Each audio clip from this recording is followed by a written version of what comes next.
एक प्रार्थना करेगा। पुण्यात्माओं, भक्ति से बढ़ के गुरुदेव ने बताया कि भगत का दूसरा कोई काम नहीं होता है। तो भक्ति हम जब भी करें, भक्ति क्या? परमात्मा के मंत्र, परमात्मा की आरती और परमात्मा का सत्संग। इन चीजों में हम बिल्कुल भी जल्दबाजी ना करें। हम जब भी तीनों समय की आरती करें, चाहे हम टाइम से करें या फिर हमारा टाइम आउट हो जाए, तो भी हम जैसे ही हमें समय मिले, हम पुण्यात्माओं बिल्कुल प्यार के साथ में, बिल्कुल प्रेम के साथ में हमने इन आरतियों को, हमने इन मंत्रों को ट्रेन की तरह नहीं खींचना है। हमने अपने सिर पे बोझ नहीं समझना है, भार नहीं समझना है कि ये तो करनी है, फॉर्मेलिटी नहीं निभानी है। परमात्मा अंतर्यामी है, वो पल पल हमारे ऊपर उसकी नजर है, वो हमारे भावों से परिचित है, वो अंतर्यामी है, वो अंदर से भाव देखता है, क्या भाव है इसके। हम जब भी आरती करें बिल्कुल प्यार के साथ में करें और धीरे धीरे करें। आज हम यहाँ पे भोग की आरती कर रहे थे, हम लोग इतना आराम से नहीं कर रहे थे, प्यार से नहीं कर रहे थे।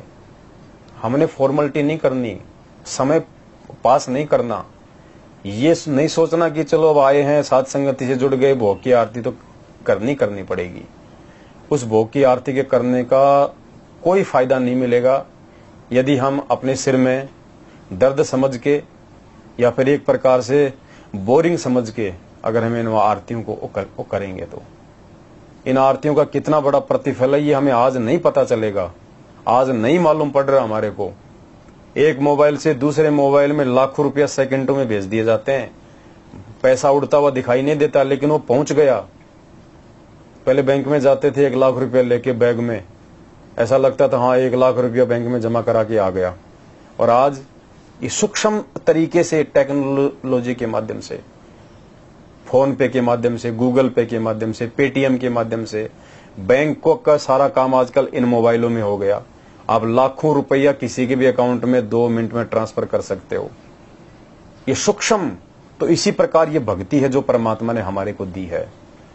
परमात्मा ने कहा कि एक मंत्र का इतना जाप है, यदि विधिवत और मर्यादा में रह के और गुरु को भगवान मान के यदि किया जाए अपने आत्म कल्याण के लिए, परमात्मा को समर्पित होके, तो परमात्मा कहते हैं 14 लोक ना तुलावे राम रंग होरी हो। इतनी कीमत है इस मंत्र की। और जैसे हम यहाँ मंत्र करते हैं, हमारी यह कमाई उन देवताओं के पास में डिपॉजिट होती जा रही है।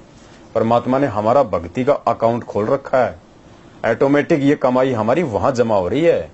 हमें इस भक्ति का प्रतिफल यहाँ नहीं देगा परमात्मा, इस भक्ति का प्रतिफल, इन आरतियों का प्रतिफल, इन मंत्रों का प्रतिफल यहां जिस आत्मा को मिलना शुरू हो गया भौतिक सुख और सुविधा में, पुण्यात्माओं, वो आत्मा परमात्मा को प्राप्त नहीं कर पाएगी। अगर यहां पे उसको यदि इसका प्रतिफल मिलना शुरू हो गया तो, अगर कोई भगत है वास्तव में और परमात्मा ने यदि वास्तव में इस भगत को सतलोक भेजना है इसी जन्म में, पुण्यात्माओं, पहली बात उस भगत की इच्छा नहीं बनेगी कि परमात्मा मुझे धन दे, मुझे माया दे, मुझे भौतिक सुख दे। और परमात्मा ने यदि भगत को पार करना होगा इसी जन्म में, तो परमात्मा उसको अपनी वाणी के अंडर में रखेगा, वरना परमात्मा का खुद का विधान टूट जाएगा।